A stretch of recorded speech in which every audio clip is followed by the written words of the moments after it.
Welcome to A Year in the Bible with Daily Grace. The Bible tells one big story of redemption, and we want to spend 5 minutes every day journeying through the Bible from start to finish and exploring how all of it points to Jesus. Welcome back to A Year in the Bible with Daily Grace. My name is Joanna Kimbrell, and I am your host through the book of Genesis. Now, just a reminder that we actually have a 4-part study called The Story of Redemption available at thedailygraceco.com that follows the exact same schedule that we are following together on the podcast. So that's a great way to go deeper. Today, we're talking about Genesis 7 through 9. So at this point, Noah has completed the ark that God told him to build. The people on the earth were so wicked, so sinful, so violent and twisted that God was planning to send a flood to wipe out all living things from the earth.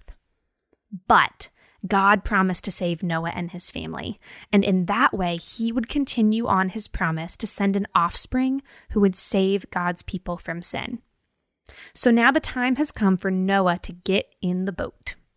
God tells him it's time to hop inside and bring a bunch of animals with him, 2 of every unclean animal and 7 of every clean animal, to repopulate the earth after the flood.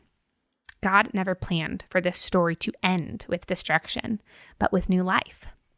Noah did everything God commanded him, and God himself sealed them inside the boat.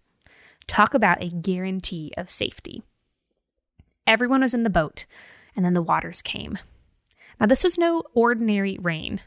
Waters burst forth from every place that waters were stored. The text says the floodgates in the sky were opened and waters came pouring down and the watery depths burst open. Water surged 20 feet above the tops of the mountains.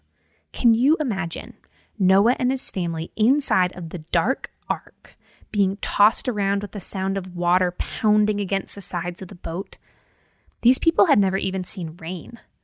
And for 40 days and 40 nights, it rained. I have a hard time when it rains for 3 days, right?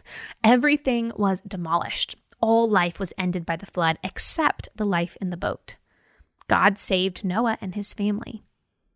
Now, from the time the rain started until Noah and his family stepped out on dry land was 371 days.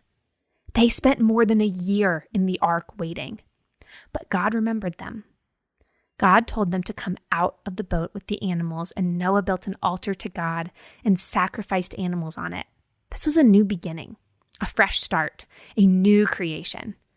But the animal sacrifices are a reminder that we aren't dealing with sinless people here. There is still need for sacrifice. There is still need for a redeemer.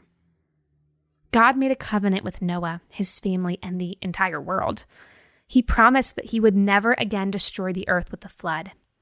It was a promise to sustain the world, to keep it spinning, until the day when Christ comes to bring in the final new creation.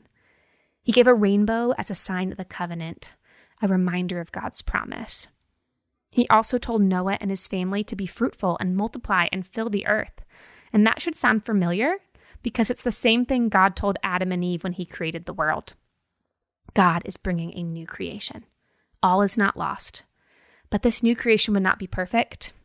God's command to Noah's family mirrors his command to Adam and Eve, but there are some differences. The animals submit now out of fear, and there is even a law about murder. Sin is certainly still a big factor here, and the story that comes next with Noah and his sons is evidence of that. Basically, Noah got really drunk, so drunk that he stripped himself naked and apparently didn't even know when people came in and out of his tent. One of his sons, Ham, walked in and saw his father in this shameful state. Nakedness is associated with shame in the Bible. And instead of covering his father, he went out and told his brothers, laughing at his father's expense. But they didn't join in his gossip or delight in their father's shame, but they walked in the tent backwards and covered him with a cloth. When Noah woke up and realized what happened, he declared a curse on Ham and blessings on Shem and Japheth, foreshadowing that the promised offspring would come through the line of Shem. God brought Noah's family safely through water, and 1 Peter 1 tells us that this salvation is a picture of our salvation. Just as Noah was in the ark and was saved from God's judgment on sin, When we are in Christ, we are saved as well. Baptism is a picture of that salvation, as Peter tells us. We are sinful like the people of Noah's day, and honestly, like Noah. But God sent the promised offspring, Jesus, to bring us through judgment and find salvation through his righteousness. God brought a new creation after the flood, but one day Jesus is coming back to bring a final new creation.